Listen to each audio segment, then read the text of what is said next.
मेरे प्यारे नौजवान साथियों, नमस्कार फ्रेंड्स। आज के अपने इस डेली ऑडियो लेक्चर की शुरुआत में इस विषय से कर रहा हूं कि जो COP28 जिसका शिखर सम्मेलन बाकायदे दुबई में होने जा रहा है। देखिए, दुबई तो एक राज्य का नाम हो गया। इनफैक्ट सच पूछे तो जो राष्ट्र है वो हम कहते हैं संयुक्त अरब अमीरात, वहां होने जा रहा है। मैं आज स्पेशली इस तथ्य पर बात करने जा रहा हूं कि ये जो सम्मेलन होने जा रहा है इसके सामने इनफैक्ट किस किस प्रकार की चुनौतियां हैं और इस विषय पर मैं बात करने क्यों जा रहा हूं। आइए पहले उसे स्पष्ट कर दूं। यह सम्मेलन 12 दिसंबर तक चलेगा। इस बीच में लगातार अखबारों में इसके बारे में आपको पढ़ने को काफी कुछ मिलता रहेगा। साथ ही साथ आपको बाकायदे एडिटोरियल आर्टिकल्स भी मिलते रहेंगे, एडिटोरियल कमेंट्स भी मिलते रहेंगे। अलग अलग एजेंसीज अपनी अपनी रिपोर्ट देती रहेंगी पर्यावरण के बारे में और साथ ही साथ अलग अलग तरह के आंकड़े भी आपके सामने आएंगे और इस प्रकार ढेर सारा सामानी मैं कहना चाहूंगा आपके सामने मौजूद होगा। अब सवाल यह उठता है कि आप सिविल सर्विस परीक्षा की तैयारी कर रहे हैं और इनमें से किसे अपना समझें और किसे किनारे कर दें। बस आपकी इसी समस्या के समाधान के रूप में मैंने आज इस टॉपिक का चयन किया है।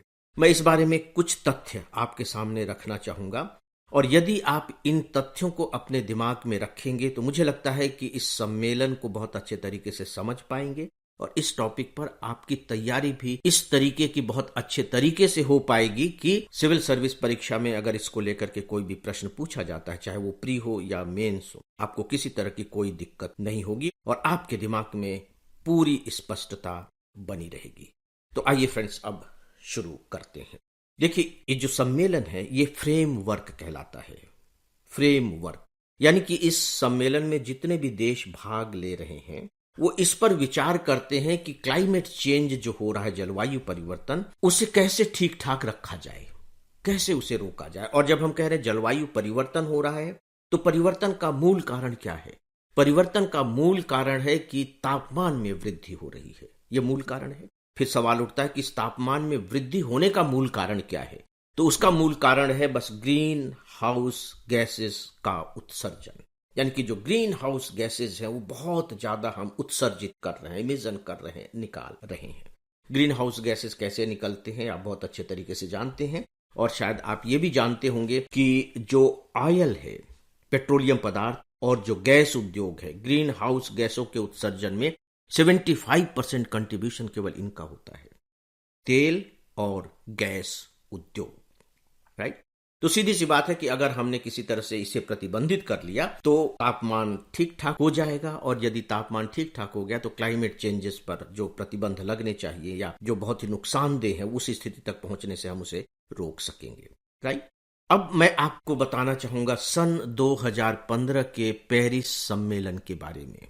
पेरिस में सम्मेलन हुआ था, COP का ही सम्मेलन था। उसमें एक बहुत महत्वपूर्ण निर्णय लिया गया था। इस महत्वपूर्ण निर्णय को आप दोहरा करके अपने दिमाग में रख लीजिएगा। निर्णय ये लिया गया था, ध्यान से सुनिएगा, कि जो ग्रीन हाउस गैसों का जो उत्सर्जन है उसे हम इस सीमा तक कम करें कि जो वैश्विक तापमान है उसमें जो वृद्धि हो रही है, अब ध्यान दीजिएगा, औद्योगिक युग से पूर्व स्तर, इंडस्ट्रियल एरा से पहले का जो स्तर है उससे 1.5 डिग्री सेल्सियस से अधिक न होने पाए।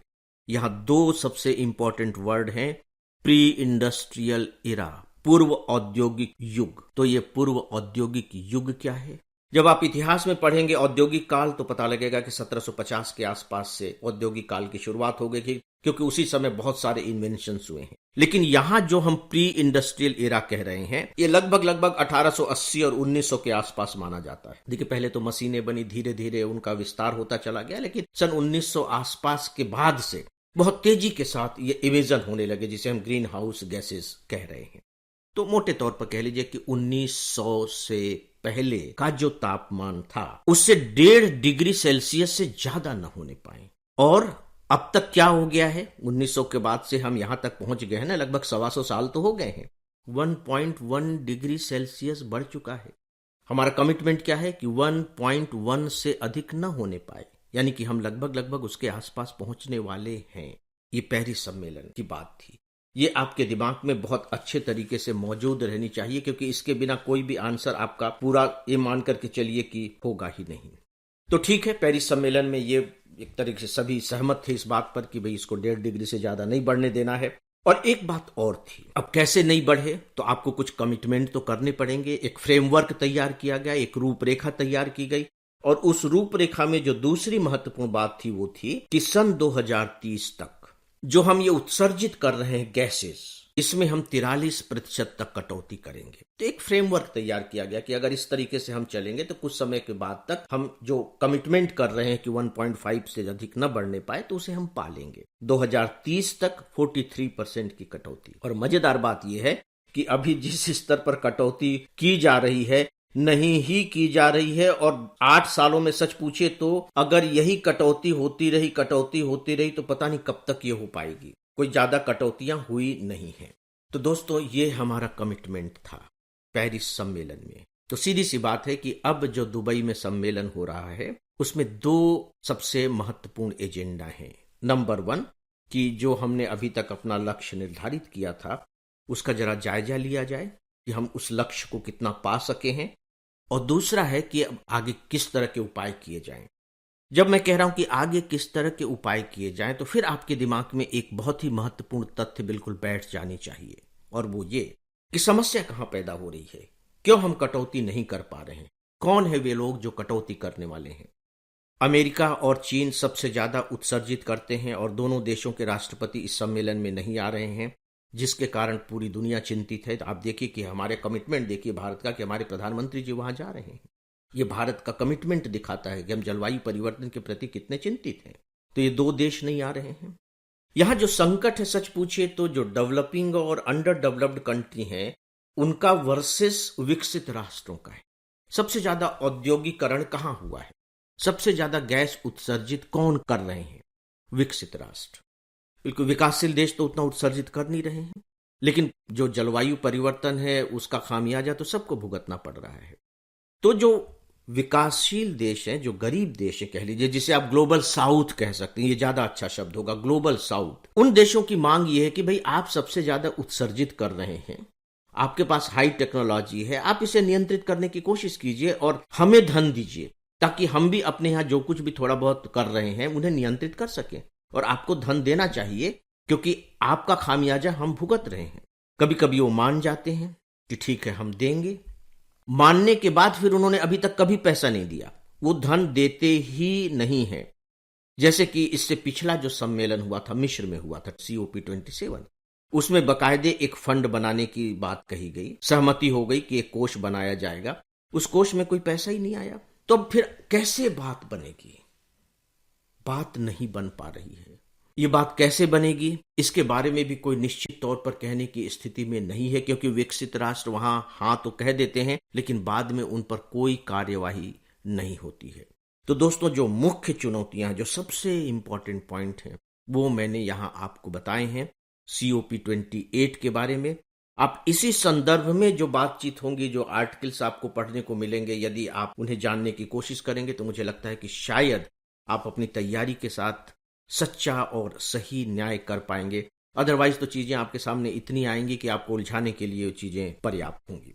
अंत में एक छोटी सी बात और, आपने इस बीच में अखबारों में पढ़ा होगा और न्यूज में भी आप सुनते होंगे कि हमारे प्रधानमंत्री जी ने 4 अमृत स्तंभ की बात कही है। 4 अमृत स्तंभ। आपको मालूम होगा कि भारत की जो संकल्प यात्राएं हैं वो जगह जगह अभी चल रही हैं, और प्रधानमंत्री जी ने जो ये भारत के संकल्प के जो 4 स्तंभ हैं उन्हें बहुत स्पष्ट रूप से बताया भी है। मैं यहां आपको याद दिलाना चाहूंगा कि ये 4 स्तंभ कौन हैं। उसमें से पहला स्तंभ है नारी शक्ति, दूसरा जो स्तंभ है वो है युवा शक्ति, और तीसरा स्तंभ है कृषक यानी कि हमारे किसान, और जो चौथा स्तंभ है वो है गरीब परिवार या गरीब लोग आप कह सकते हैं। तो ये 4 महत्वपूर्ण स्तंभ है, नारी, युवा, कृषक और गरीब। और प्रधानमंत्री जी ने ये भी कहा है कि ये मेरे लिए ये 4 बड़ी जातियां हैं।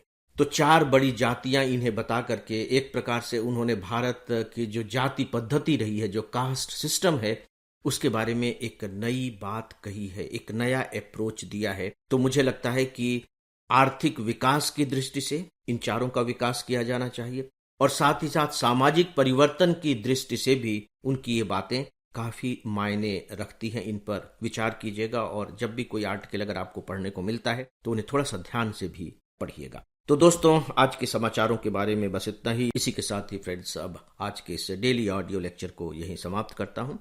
नमस्कार।